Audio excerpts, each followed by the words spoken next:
هاد الندوة كنظموها اليوم باسم الائتلاف باش نوقفوا على واحد المرحلة مفصلية في تاريخ التشريع ديال بلادنا، اللي كيخص بالدرجة الأولى تشريع لطفولتنا، وكنناشدوا كنطلقوا واحد النداء واللي كله نداء ديال الامل. عندنا امل باش ان يعاود يستمعوا لينا. حنا عملنا ترافعات وعملنا العمل ديالنا، ولكن كنناشدوا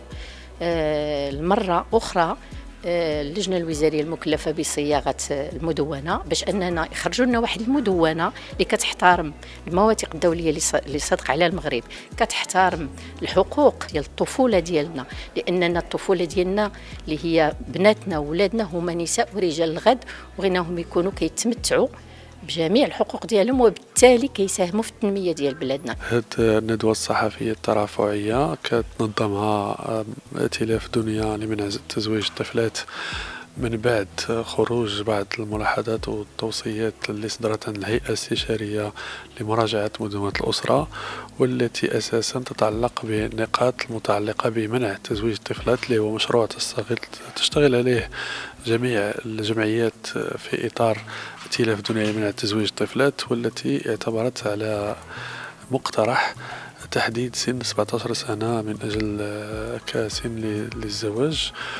ومع إمكانية توثيق عقد الخطبة. واعتبرت جميع الجمعيات المنضمة لائتلاف دنيا لمنع تزويج الطفلات أن هذا الاقتراح وتحديد سن 17 سنة كسن أدنى للتزويج هو مخالف لجميع